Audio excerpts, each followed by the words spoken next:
Pensée du jour. Seigneur Dieu, je cours vers le but en vue du prix auquel Dieu nous appelle là-haut dans le Christ Jésus. Mais de celle qui vient de la foi au Christ, la justice venant de Dieu, qui est fondée sur la foi. Il agit pour moi de connaître le Christ, d'éprouver la puissance de sa résurrection et de communier aux souffrances de sa passion, en devenant semblable à lui dans sa mort, avec l'espoir de parvenir à la résurrection d'entre les morts. Certes, je n'ai pas encore obtenu cela, je n'ai pas encore atteint la perfection, mais je poursuis ma course pour tâcher de saisir, puisque j'ai moi-même été saisi par le Christ Jésus. Frère, quant à moi, je ne pense pas avoir déjà saisi cela. Une seule chose compte, oubliant ce qui est en arrière, et lancé vers l'avant en ce temps-là, Jésus s'en alla au mont des Oliviers. Dès l'aurore, il retourna au temple. Comme tout le peuple venait à lui, il s'assit et se mit à enseigner. Les scribes et les pharisiens lui amènent une femme qu'on avait surprise en situation d'adultère.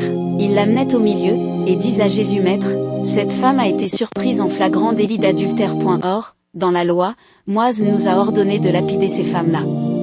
Et toi, que dis-tu? Parlait ainsi pour le mettre à l'épreuve, afin de pouvoir l'accuser. Mais Jésus s'était baissé, du doigt, il écrivait sur la terre. Comme on persistait à l'interroger, il se redressa et leur dit: Celui d'entre vous qui est sans péché, qu'il soit le premier à lui jeter une pierre. Elle se baissa de nouveau et il écrivait sur la terre. Eux, après avoir entendu cela, s'en allaient un par un, en commençant par les plus âgés. Jésus resta seul avec la femme toujours là au milieu.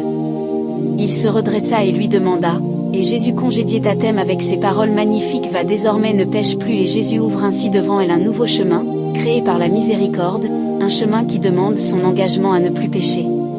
C'est une invitation qui vaut pour chacun de nous. Quand Jésus nous pardonne, il nous ouvre toujours une voie nouvelle pour avancer.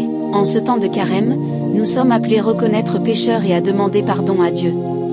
Et le pardon, à son tour, tout en nous réconciliant et en nous donnant la paix, nous fait recommencer une histoire renouvelée. Toute vraie conversion vise à un nouvel avenir, à une vie nouvelle, une vie belle, une vie libérée du péché, une vie généreuse. N'ayons pas peur de demander pardon à Jésus, parce qu'il nous ouvre la porte de cette vie nouvelle.